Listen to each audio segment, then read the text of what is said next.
Willie D Live. Comedian Marlon Wayans, 53, has weighed in on the controversial The Reckoning documentary that has placed a brighter spotlight on numerous allegations of misconduct and abuse against disgraced hip-hop mogul and recording artist Sean Diddy Combs. As an executive producer of Netflix's The Reckoning, Curtis 50 Cent Jackson took his longtime rivalry with Diddy to a new level by leveraging his entertainment industry power behind the 4-part miniseries. A clip of Wayans appearing on the Cruise Show radio program was posted to social media on December 4th. During the interview, the Wayans brothers sitcom star was asked about the docuseries, suggesting that Diddy was involved in two of the most infamous tragedies in music history. Bay Area rapper Tupac Shakur and Brooklyn rapper Christopher the Notorious Big Wallace were unfortunate casualties of the so-called East Coast, West Coast rap beef in the 1990s. Diddy was the head of the Notorious B.I.G.'s Bad Boy record label at the time of the feud. Since Tupac's passing in 1996 and Biggie's passing in 1997, widespread speculation placed the blame for the respective homicides on Diddy. Wayans shared his thoughts on the scandalous rumors presented in 50 Cent's docuseries. He says, "I've known Puff for 30 years," Wayans told the radio personality Jay Cruz and his co-host, referring to one of Combs' many professional monikers. He was then questioned about the whispers of Diddy's alleged involvement in Pac being gunned down in Las Vegas and Biggie being gunned down in Los Angeles. Wayans responded, "Who's telling the story? You can create any narrative as a producer or as a director and as a storyteller. I can create a narrative," seemingly implying the Reckoning creative team could have had a specific agenda in painting Diddy a certain way. "You're creating a narrative, it doesn't mean it's true," the former Howard University student explained. "I can get interviews, I could get footage, and I could make you think this about that person. That doesn't necessarily mean it's true." He also mentioned the well-known issues between Jackson and Combs, saying 50 and Puff has a long-term beef. It's personal. On whether the G-Unit boss was wrong for producing the new documentary, Wayans said, "It's between him and Puff. It's between both of them and God." In addition, Wayans offered a warning to 50 Cent that fate could intervene and put him in his own troubling situation that plays out in front of the world. The New York City-born stand-up comic stated, "You got to be careful what you put out. There's a karma to every action." My thoughts on this, fam. As an enemy to enemy, if it's an enemy to enemy, the art of war teaches you to crush your enemy, completely crush your enemy. No mercy. As a guy who studies war and conflict,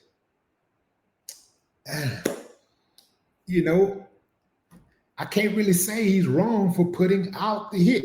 He's an enemy. He's a sworn enemy. 50 look at Diddy as an enemy. On the flip side, I do get what Marlon is saying.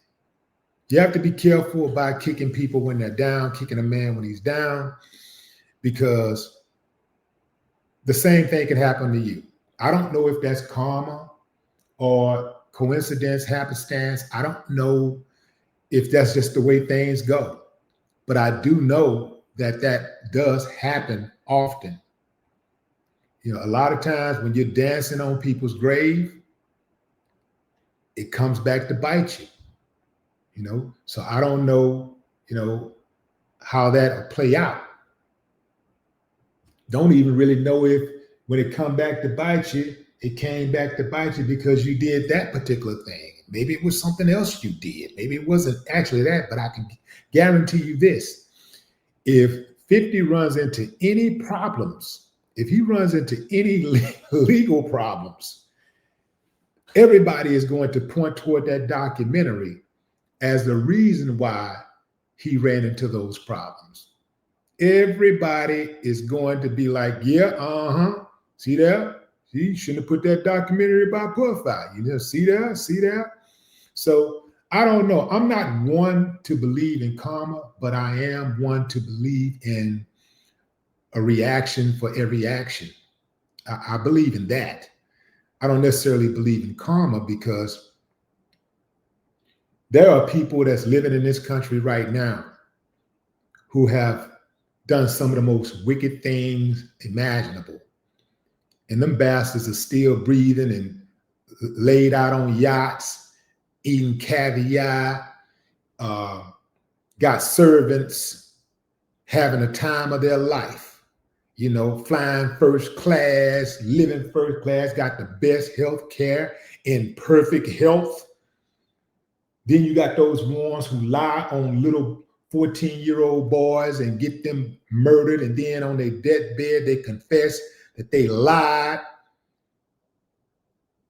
They live to be well into their 80s, get to die peacefully in the hospital with reporters around.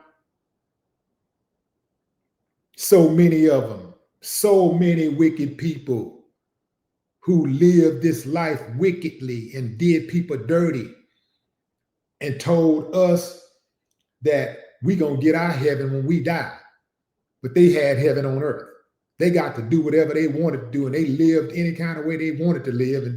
And they were like, you know, look, you know, if you want to go to heaven, don't you dare fight back.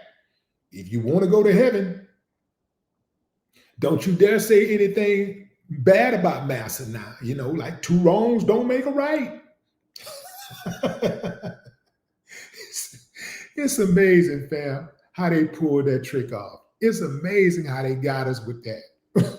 Like, how you gonna do all of this just most evil, wicked things to me, but I'm supposed to take the high road, and both of us are supposed to end up in heaven. But if I fight back, if I exhibit any of your behavior at all, I'm going to hell. But you go to church every day and you pray to God. We praying to the same God, I assume, or maybe not. But you going to heaven and I'm not. We both pray as much. We both talk about God all the time and heaven and doing the right thing. But while you talking about doing the right thing, you're actually practicing doing the wrong thing on a daily basis. But I'm supposed to always do the right thing. Well, you know, sometimes the right thing is sometimes what people consider to be the wrong thing. It's the right thing. It's the wrong thing for them. It's the right thing for you. Sometimes the wrong thing for them is the right thing for you. So you got to keep that in mind when people are transgressing against you. Yeah, you got to keep that in mind. Don't let nobody play you like that, man. Let nobody get over on you like that. I'm going to give a joker whatever they give me. I'm going to give them whatever they give me, and man, whatever they give me, that's what in fact, I'm not going to just give them what they give me. I'm going to give it back to them tenfold. I'm going to make them wish they never, ever, ever, ever crossed my path. That's what I'm going to do. And I'm going to sleep good when I do it. That's what they try to scare you with. Well, you know, forgiveness is not for them. It's for you. It's so that you can have a peace of mind. It's for you to sleep good. It's for you to go to heaven. Go to heaven. Everybody want to go to heaven.